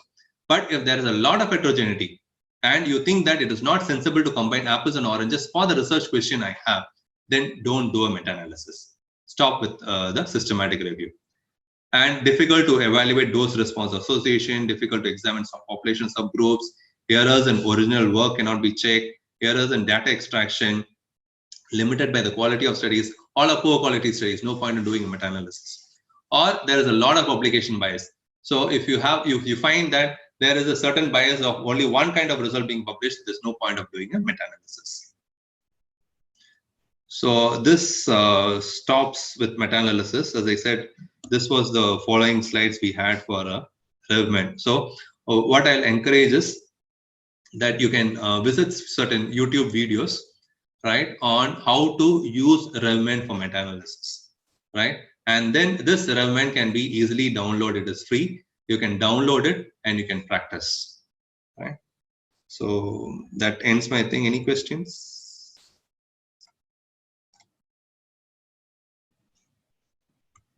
Okay.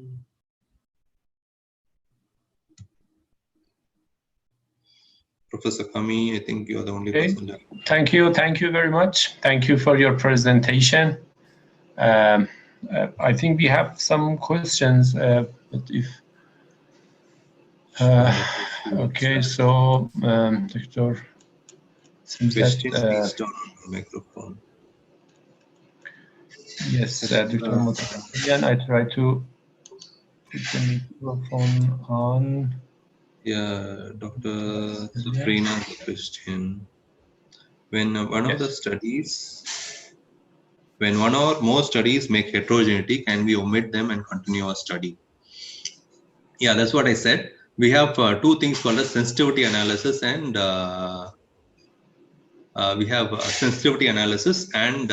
subgroup analysis. Let's say that, as I said, Sandhya study we were seeing. We find that that study alone is having a higher heterogeneity. Because of that study, we are having a greater heterogeneity.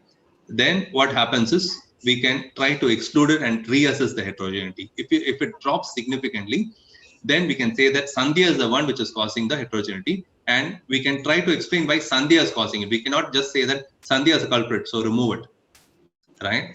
Sandhya could be a very good study, so there is no justification for us to remove it. But we have to explain why Sandhya is causing a heterogeneity. As well as there is another way, as I said, let's say that we suspect that countries are causing heterogeneity. We can do a subgroup meta-analysis. We can put countries on one side and see if the studies from India and the studies from Tehran, are they different? Studies from India, they are having a lower heterogeneity, and studies from Tehran are also having a lower heterogeneity. But when I combine studies both from the both countries, then we find that high heterogeneity. Then I can explain that country-specific heterogeneity is occurring. Okay, thank you. So I won't advise you to omit it, but try to do a secondary analysis, which is called a subgroup and sensitivity analysis, and explain why your results is having a high heterogeneity. When we get a significant result, how we can publish it? When we get a non-significant result. Non-significant, yes, I think it's non-significant. Yeah, so that is what sometimes, now Babu is in a very good position, right? He is one of the associate editors in IEJ. So he has an influential power. Means that the journals should not reject papers because it is of a result, right?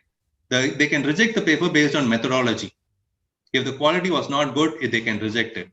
But when you followed the robust methodology, rigorous way of doing it, and still you got a non-significant result, the readers have every right to know, right? So, and authors also should strive to go to the journals who publishes it.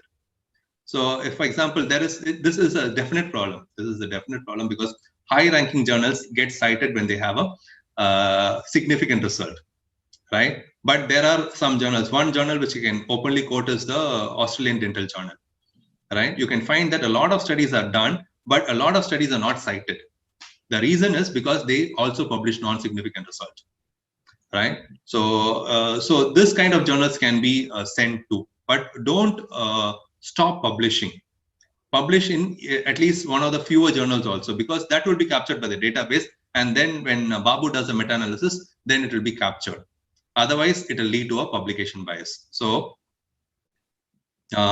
we have to publish non-significant result also. We have to strive to publish non-significant result also, right? And as he said, there is a section of gray literature also. So you can publish a dissertation in the gray literature, right? So we might not get the high impact which we require for our career advancement, but at least we have the responsibility that I did a study and I want to publish it. So publication bias. What is publication bias? There are a lot of studies done, but only few got published, right? But there is information in all those studies. If I don't include all the studies which were published and non-published, I'll create a publication bias. Means that from the studies from which was published alone, I base my result, which is wrong. right? So that is one of the reasons why Babu highlighted that the gray literature also should be searched, right? Gray literature should be also be searched. So sometimes we go to the extent of asking the universities to open the repository so that we can find the studies which we can include, right? So when we find certain studies which were not published being not included in the review, and the results is based upon the selected published studies only, then there is a publication bias, right? It means that the result, final result is not so reliable and valid because a large chunk of non-published studies were not included in the review. So that is publication bias. And this is a sort of a way to find if we have publication bias or not, because usually when studies are done, we'll have a negative result as well as a positive result coming in. It is very unlikely that only positive results come throughout the topic, the full topic. It is very highly unlikely, right?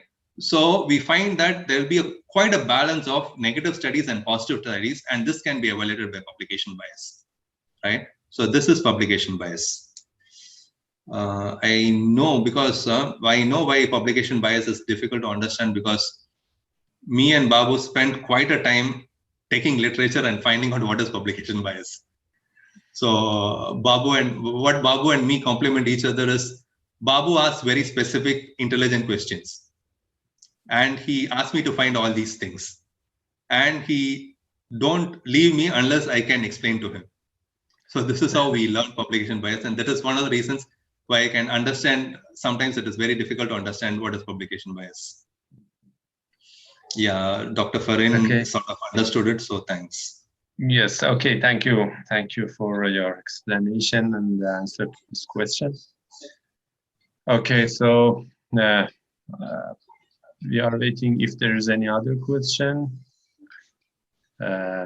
Yes, it seems that there is no other question. Thank you very much. Thank you. I think you nicely covered some aspects of meta-analysis and also the biases and publication bias and heterogeneity. These all are important when we want to do some studies, for example, meta-analysis or systematic review, or when we want to appraise a meta-analysis or a systematic review or a clinical trial. So thank you very much. I think it was clear and informative enough. So if there's any final comment or question by the audience, because Dr. Venkatesh Babu is also with us, and if there's anything left from the previous presentations also, okay, we would be pleased to handle to answer the question or hear the comment. I think today we covered many important areas and aspects of evidence-based dentistry. Things we learned today will help us a lot to better go through this evidence-based approach.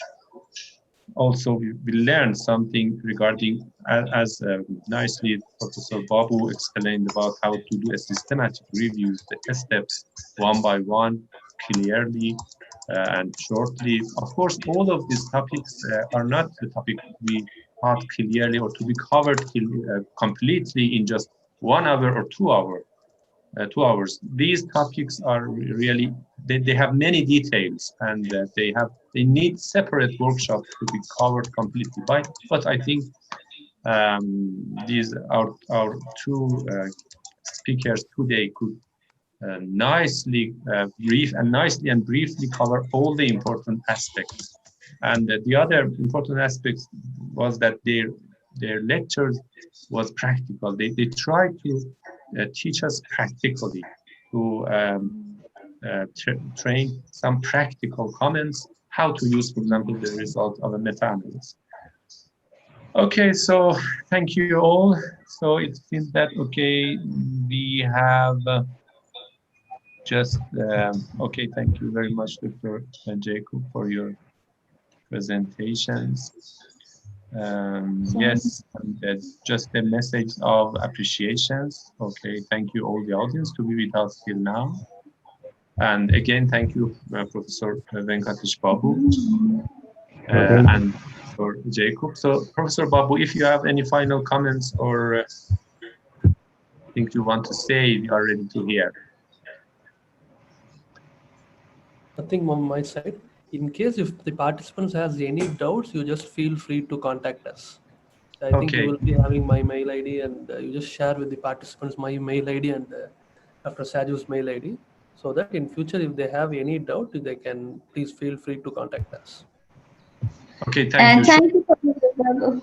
I'm sorry, that Professor Khami, I really enjoyed the presentation of today. They are really great speakers. As you mentioned, it was really practical.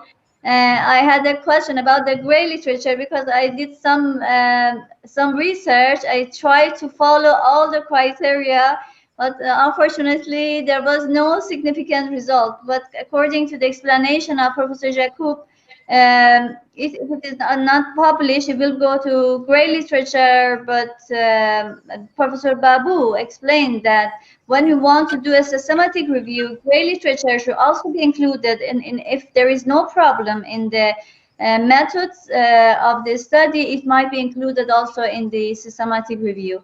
I highly appreciate both of the speakers. I hope to have them again in the next workshop in the near future. Thank you, Professor Khami.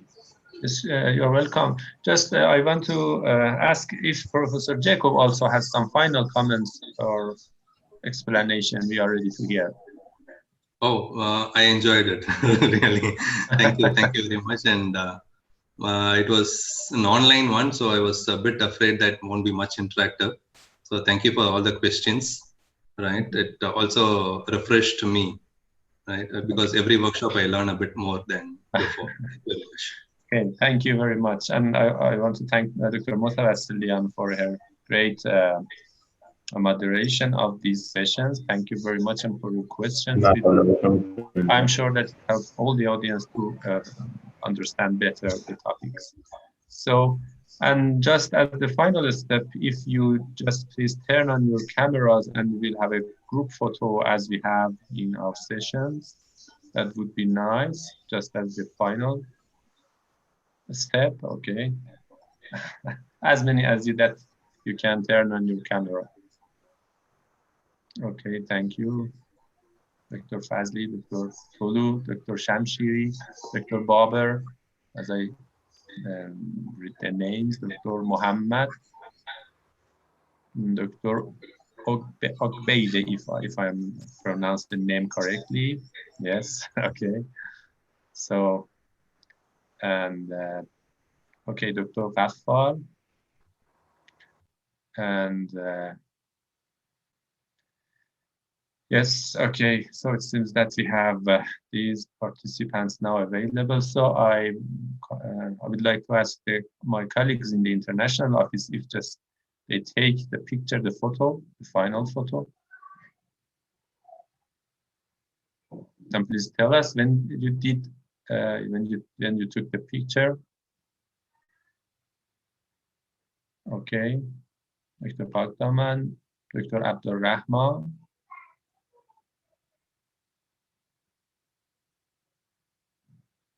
Okay, so